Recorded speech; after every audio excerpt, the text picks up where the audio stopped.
시편 51편은 다윗의 그 시인데 회개 시입니다. 회개의 기도입니다. 여러분, 회개는 하나님께 돌아가는 것입니다. 회개는 어떤 감정의 그 눈물이나 어떤 반성의 고백이라기보다는 우리의 삶을 돌이켜 하나님께로 나아가는 것입니다. 죄악된 삶을 돌이켜 악한 행위를 돌이켜 하나님으로부터 떠난 그 자리에서 하나님께로 돌이키는 것이죠. 그래서 시편 51편은 다윗의 회개시인데 구절구절 하나님을 떠난 다윗이 하나님께로 돌아가기 위해, 하나님을 찾기 위해, 하나님을 만나기 위해 몸부림치는 그 심정이 담겨있는 것이 바로 51편 시편입니다. 오늘 11절 말씀을 보면 나를 주 앞에서 쫓아내지 말아달라고 기도합니다. 죄가 드러난 다윗에게 두려움이 있었는데 그 두려움이 무엇이냐면 하나님 앞에서 자신이 쫓겨난다는 두려움이었습니다. 죄를 지으면 경험하는 감정 가운데 하나가 바로 하나님으로부터 거절당하는 거절감입니다. 하나님께서 나를 받아주지 않으실 거라는 거절감, 나를 심지어 쫓아내실 것 같다는 두려움이 어떤 감정과 생각으로 우리를 사로잡죠. 여러분, 어린 아이들이 부모님으로부터 어릴 때일수록 들을 때 가장 충격적인 이야기 중에 하나가 나가라고 하는 겁니다. 혹시 해보셨습니까? 나가. 그래서 아이가 부모로부터 쫓겨날 때 느끼는 거절감의 무게는 엄청나다고 합니다. 조금 마음이 약한 부모님은 문 밖에 서 있어 이렇게 얘기하죠. 문 밖에. 그것도 일단 내쫓는 건 내쫓는 거죠. 부모님들이 어린아이들의 잘못을 멈추게 하고 싶어서 하는 충격 요법들이 있어요. 망태기 할아버지 이야기 아십니까? 망태 할아버지. 옛날 이야기인 줄 알았는데 이 망태 할아버지가 2020년대에도 건재하다는 것을 제가 발견했어요. 책으로, 동요로 아이들에게 계속해서 전해지고 있습니다. 말 안 듣는 아이들 망태에 담아서 잡아가는데 이 망태 할아버지가 어떻게 한다고 합니까? 삶아서 먹는데요. 거기까지가 이야기더라고요. 제가 이번에 그걸 조사했어요. 망태 할아버지 이야기는 말 안 듣는 아이를 망태기에 잡아가서 데려가고 그 데려간 아이를 삶아서 먹는답니다. 아이들에게 말 안 들을 때 어떻게 얘기합니까? 경찰 아저씨한테 신고한다, 잡아가라고. 그렇죠. 그렇게 전화로 이렇게 신고하겠다고 신용을 하는 것은 좀 약과입니다. 요즘에 그 스마트폰 어플 있잖아요. 어플에 도깨비 전화 어플이라는 거 혹시 아십니까? 도깨비 전화. 지옥 도깨비라고 이렇게 있는데 앱을 이렇게 실행하면 마치 도깨비한테 전화가 오는 것처럼 앱을 실행하고 놔두면 도깨비에게 전화가 와요. 그럼 전화를 아이에게 보여줍니다. 도깨비 뒷모습이 나와요. 받아요. 그럼 도깨비가 얼굴을 돌려서 쳐다봅니다. 그리고 도깨비 아저씨의 무서운 음성이 나옵니다. 도깨비가 혼내는 소리를 해요. 내용도 다양해요. 선택할 수 있어요. 부모님이 말을 안 들을 때, 이를 안 닦을 때, 목욕을 안 할 때, 잠을 안 잘 때. 이렇게 휴대폰으로 이렇게 다운받은 횟수를 보니까 2천만 번을 다운받았대요. 굉장히 많이 다운받았더라고요. 이 시리즈를. 어른들에게는 훈육용으로 도움이 되는 어플이라고 합니다. 그런데 어떤 아이들에게는 좀 어릴수록, 말귀를 알아듣는데 좀 어릴수록 실제로 존재하는 무서운 도깨비라고 합니다. 예. 근데 이 내용을 좀 들어봤어요. 저도 처음으로. 오늘 들어봤는데 내용이 그렇더라고요. 이놈! 말을 안 들으면 아주 뜨거운 냄비에 삶아서 잡아먹을 테다. 삶아서 잡아먹어요? 좀 더 무서운 이야기를 해드릴까요? 거짓말하는 아이에게 하는 이렇게 도깨비가 있어요. 거짓말하는 아이 누르면 거짓말을 했어 하면서 말을 안 들으면 염라대왕에게 말해서 혀를 뽑아버릴 것이다. 그런데 중요한 것은 여러분, 부모님들이 2천만 번을 다운받아서 사용을 했다는 거예요. 이게 중요합니다.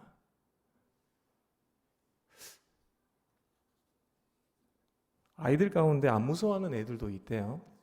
하지만 어떤 학생은 중학생이 됐는데도 어릴 적에 이 어플로 인해서 무서워한 그 기억이 트라우마가 되어가지고 중학생이 됐는데도 그 기억이 무서운 걸로 남아있다라고 이야기해요. 어떤 엄마가 12시가 돼도 애가 잠을 안 자니까 이 어플을 한번 사용해 봤대요. 그런데 아이가 잠을 자는 게 아니라 오히려 너무 놀래가지고 잠을 자다가 경기를 일으키고 깨더래요. 깨고 이렇게 울고 이래가지고 다시는 사용을 안 했다고도 하더라고요. 여러분, 어린아이가 말을 안 듣는다고 내쫓는 건, 또 어떤 경우에는 고아원에 버려버린다, 위협하거나 실제로 짐을 싸서 내보내는 부모님들도 간혹 있다고 그래요. 잠깐이지만.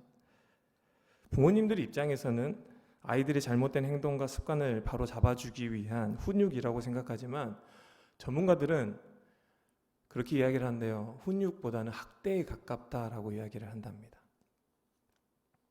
아이들은 겁만 먹고 너무 두려워서 오히려 잘못에 대해서는 생각을 못 한대요. 그 무서운 것만 계속 남아가지고.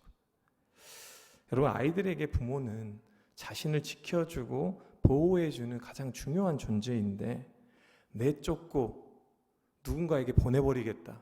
망태기 할아버지가 오면 그 망태 할아버지에게 싸서 보내버리겠다. 그 망태 할아버지가 너를 삶아서 먹어버릴 것이다. 이렇게 협박을 해요. 아이들에게 너무 충격적인 것이죠. 아이들이 어느 정도 크면 어떻습니까? 부모님이 나가라고 하면 어떻습니까? 나갑니다. 왜요? 갈 데가 많아요, 이제. 어느 정도 크면. 여러분, 우리의 영혼은 어떻습니까? 하나님께서 우리를 내쫓으시면 갈 데가 없습니다. 주 나를 외면하시면 나 어디 가오리까? 여러분, 하나님께서 우리를 버리고 싶어서 버리시는 것이 아닙니다. 저와 여러분의 죄가 스스로 하나님과 우리 사이를 가렸다고 이야기를 해요. 이사야서 59장 2절 말씀입니다. 이사야서 59장 2절 말씀 함께 읽겠습니다. 오직 너희 죄악이 너희와 너희 하나님 사이를 갈라놓았고. 여러분, 다윗도 이 두려움에 사로잡힌 것이에요. 다윗의 죄가 하나님과 다윗 사이를 갈라놓았어요. 하나님이 마치 나를 버리셨다라고 느끼고 내쫓으셨다라는 두려움에 사로잡히는 것, 하나님께서 버리신 것이 아니라 다윗이 선택한 그 죄가 하나님을 볼 수 없게, 마치 하나님이 나를 외면하신 것과 같은 그런 생각에 사로잡히게 만들었던 것이죠. 하나님과 관계에 문제가 생긴 것입니다. 나단 선지자를 통해서 자신의 죄를 깨닫게 되고 그 죄로 인해 하나님과의 관계가 멀어진 것을 깨닫게 되었을 때 다윗은 두려워했습니다. 다윗은 자신의 왕위를 잃어버릴까 봐 두려워하지 않았습니다. 하나님께 버림받는 것을 두려워했습니다. 하나님 없는 왕의 자리는 아무 의미가 없다는 것을 다윗은 너무나 잘 알고 있었습니다. 누구를 통해서요? 사울 왕을 통해서요. 하나님이 없는 왕의 자리는 정말로 의미가 없다는 것. 죄가 주는 가장 큰 절망은 하나님으로부터 멀어지는 것입니다. 그래서 다윗은 나를 주 앞에서 쫓아내지 마시며 성령을 내게 해서 거두지 마소서라고 기도했습니다. 다윗은 사망의 음침한 골짜기라도 주님이 함께 하시면 안정되고 왕위에 앉아있다고 하더라도 주님이 없으면 살아있는 것 같으나 죽은 자라는 것을 알고 있었던 것이죠. 저 여러분에게도 주님께서 외면하시는 것과 같은, 실제로 외면하시진 않지만 그 외면하신 것과 같은 그 상황이 가장 큰 두려움이 되기를 바랍니다. 그게 가장 큰 두려움.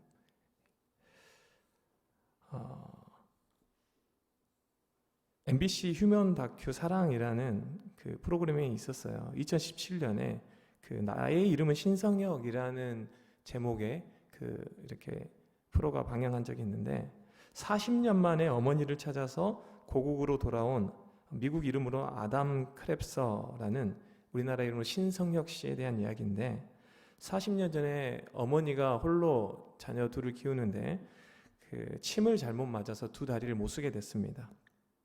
주변 사람들이 그때 당시 이렇게 미국으로 입양을 보내는 그런 이야기들이 많아서 미국으로 입양 보내면 적어도 아이들이 굶어 죽지 않는다는 그 이야기에 이대로 있다가 굶어 죽겠다는 생각이 들어서 자신이 돌볼 능력이 안 되니까 그 아이들을 미국으로 입양을 보냈대요. 그런데 어머니의 기대와는 달리 그 입양한 가정에서 또 양부모로부터 심한 학대를 받고 16살 때는 쓰레기통에서 햄버거를 주워 먹으며 집에서 나가게 되고 노숙자 생활까지 했다고 합니다. 그리고 나서 그 양부모가 미국에 이렇게 등록을 안 해주다 보니까 이렇게 불법 체류자로 쫓겨나는, 추방당하는 신세까지 됐습니다. 그러면서 찾은 것이 한국에 있는 어머니였어요. 그래서 프로그램에 도움을 주어서 어머니를 찾게 됐는데 그 사연을 들었다고 해요. 어머니가 이렇게 미국 가면 굶어 죽지 않는다고 해서 그래서 보냈다라고 이야기를 하는데 신성혁 씨는 그렇게 이야기를 해요. 굶어 죽었더라도 어머니와 함께 있는 게 더 좋았겠습니다 라고 이야기를 합니다. 이 어머니의 마음과 이 자녀의 마음이 다르죠. 어머니는 굶어 죽지 않기 위해서 보냈지만 아이의 입장에서는 차라리 엄마 옆에서 굶어 죽더라도 끝까지 엄마 옆에서 있었던 것이 저에게는 더 좋을 뻔했습니다 라고 이야기를 했대요. 그럼 자녀에게 가장 큰 고통은 부모와 떨어지는 것입니다. 특별히 버림받는 것이죠. 그리고 십자가는 버림받음을 의미합니다. 어떤 의미에서요? 예수 그리스도와 하나님의 관계에서. 예수님은 십자가에서 하나님 아버지로부터 철저하게 외면을 당하셨고 버림받으셨습니다. 예수님께서 그래서 십자가상에서 기도하시죠. 나의 하나님, 나의 하나님, 어찌하여 나를 버리셨나이까. 이 복음서에 보면 예수님께서 고통스럽다는 말씀을 잘 하지 않으셔요. 주먹질을 당하고 채찍질을 당하고 십자가에 못 박히는 가운데서도 예수님이 하나님을 향해서 고통스러운 절규를 했다라는 기록은 없는데 예수님께서 절규하는 장면에서 나의 하나님, 나의 하나님, 어찌하여 나를 버리셨나이까 라는 고통의 절규를 하셨죠. 채찍질 당하고 주먹질 당하고 가시관에 찔리고 못 박혀서 당하신 고통은 육체가 찢어지는 고통입니다. 그에 반해 하나님께 버림받는 예수님께서 받으신 고통은 영혼이 찢기는 고통입니다.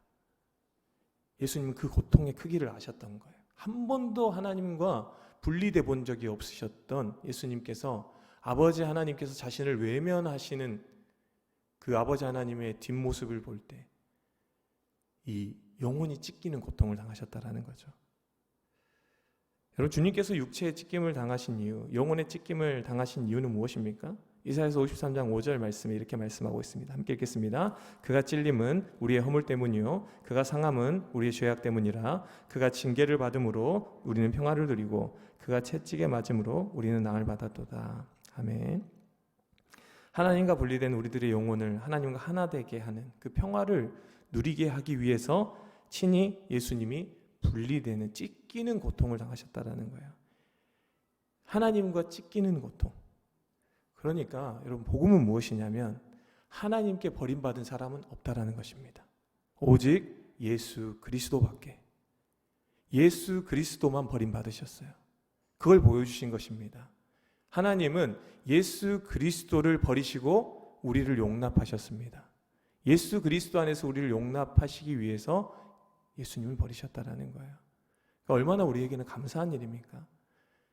구약 시대에는 그게 적용이 되지 않을지라도 예수님께서 오신 이후, 성령께서 우리 안에 오신 이후에는 우리가 어떤 죄를 지었더라도 하나님은 우리를 버리지 않으신다라고 말씀하셨습니다. 오직 예수 그리스도만 버림받았습니다. 십자가에 달린 예수 그리스도만 버림받았어요. 그러면 내가 지은 죄는 어떤 죄입니까? 내가 죄를 짓는 것은 내가 버림받는 죄가 아니라 이 죄 때문에 예수 그리스도께서 버림받으신 죄예요. 무게가 그런 무게입니다. 나를 버리지 않으신다니까 감사하고 이제 죄를 편하게 지어도 되는 것입니까? 아니죠. 하나님과 우리 사이가 끊어지지 않게 하기 위해서 예수 그리스도께서 찢기신 죄잖아요. 우리가 감히 죄를 가볍게 여길 수는 없는 것이죠. 감사하는 마음과 함께 죄에 대한 두려움이 생기는 것이어야죠. 그리고 말씀을 마칩니다. 죄로 인한 고통은 육체의 고통도 환경의 고통도 관계의 고통도 있지만 가장 큰 고통은 하나님과 단절되는 고통입니다. 하나님과 멀어지는 것을 두려워했던 다윗의 심정이 저와 여러분의 심정이 되기를 바랍니다. 그래서 우리가 십자가를 붙들고 어쩌든지 하나님을 찾고 하나님의 품을 찾는, 그리고 그 가운데 우리를 위하여서 친히 하나님께 버림받으신 예수 그리스도의 사랑이 더욱더 선명해지기를 주님의 이름으로 축복합니다.